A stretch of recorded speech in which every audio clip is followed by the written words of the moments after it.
Before we begin, take one quick second and subscribe to the channel. These stories aren't just made to entertain you. They're designed to stay with you long after the screen goes dark.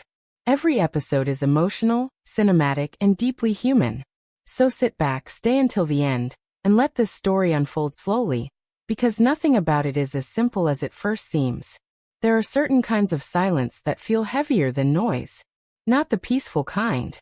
Not the quiet of a rainy evening or an empty street at dawn.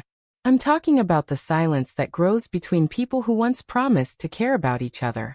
The kind that slowly fills every room until breathing inside it feels impossible. That was the kind of silence sitting in my apartment that night.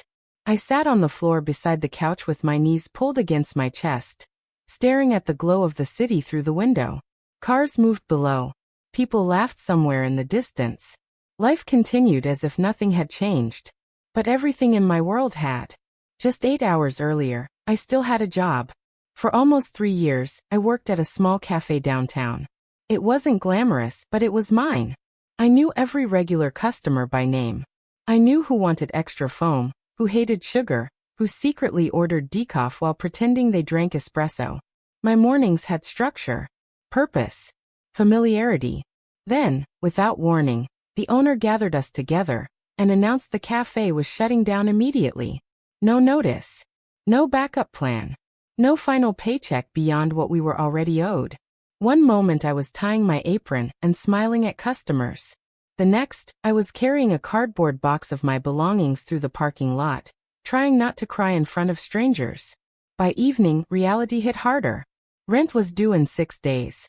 My savings account barely looked alive. Groceries were already stretched thin. I remember opening my fridge and staring at half a carton of eggs and expired juice like they might magically solve something. That's the thing about fear. Real fear doesn't scream. It whispers. It sits quietly in your chest and tightens slowly, until every thought becomes heavier than the last. And in moments like that, you reach for the people you believe will catch you. So I called my boyfriend. We had been together for almost 2 years, though sometimes it didn't feel that way. He liked distance, space, independence. At first, I admired that about him. I told myself it meant we respected each other's individuality. But over time, that distance started to feel colder.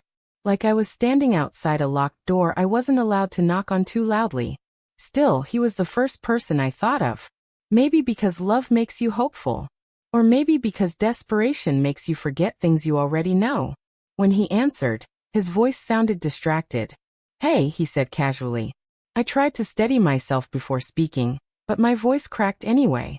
"I lost my job today." There was a short pause. "Oh," he replied. "That sucks." The words landed flat.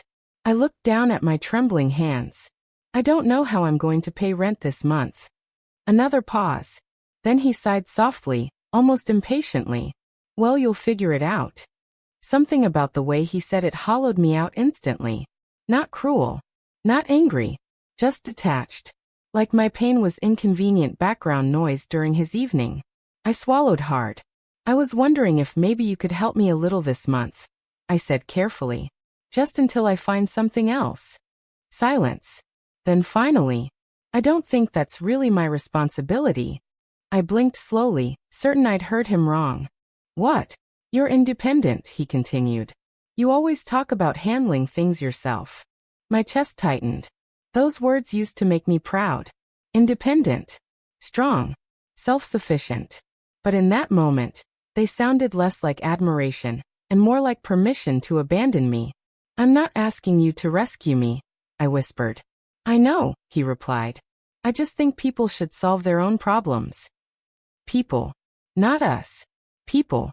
The conversation died after that. Neither of us knew how to save it. "Anyway," he muttered eventually, "I hope things work out."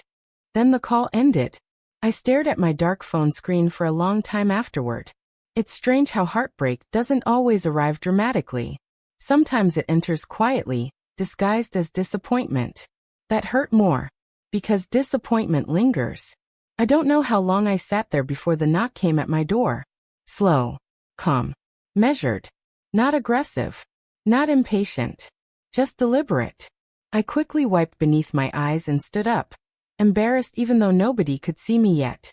When I opened the door, my landlord stood in the hallway. He was older, maybe mid-40s, tall with calm eyes that seemed to notice everything without making you uncomfortable. He always carried himself with quiet confidence, the kind that doesn't need attention to feel powerful. "I'm sorry to bother you this late," he said politely. "I wanted to follow up about the rent notice." My stomach immediately dropped. Of course. The rent. For a second, I considered lying, saying the money was coming, saying everything was fine. But exhaustion won. "I lost my job today," I admitted quietly. He studied my face carefully.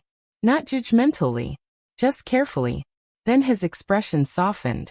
"That's rough," he said. "I'm sorry." 3 simple words. But they carried more warmth than the entire conversation I'd just had with someone who claimed to love me. I looked away, ashamed by how emotional that realization felt. "I'll figure something out," I said quickly. "I just need a little more time." He nodded once. "I'm not here to pressure you." That surprised me. Most landlords weren't exactly known for compassion. He leaned slightly against the doorframe.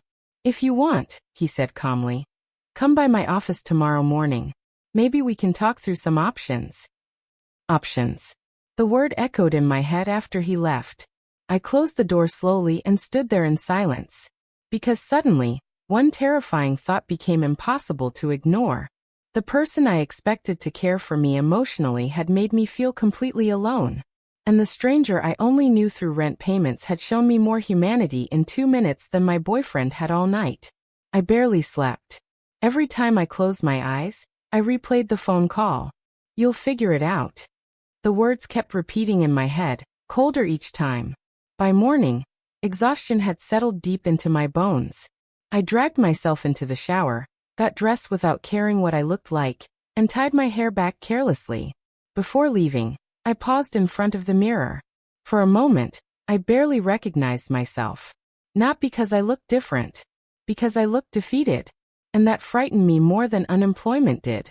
The landlord's office sat only a few blocks away from my building. I'd passed it hundreds of times before without thinking much about it. But walking toward it that morning felt strangely intimidating. Soft jazz music played quietly inside when I entered. He looked up from behind his desk and gave a small nod. "You came." I sat across from him nervously, twisting my fingers together. For a moment, I couldn't even speak. Then everything spilled out at once. "I don't have the rent," I admitted. "I've already started applying for jobs everywhere. I'm trying, I swear. I'm not just waiting for someone to save me." He listened without interrupting. That alone felt unusual. Most people listen just long enough to prepare their own response. But he actually listened. When I finished, he leaned back slightly in his chair. "I appreciate honesty," he said calmly. "Most people avoid conversations like this." Shame crawled into my chest anyway. "I know life doesn't give free passes," I murmured. For a second he said nothing. Then he folded his hands together thoughtfully. "What if," he said slowly, "we found another way to handle this?"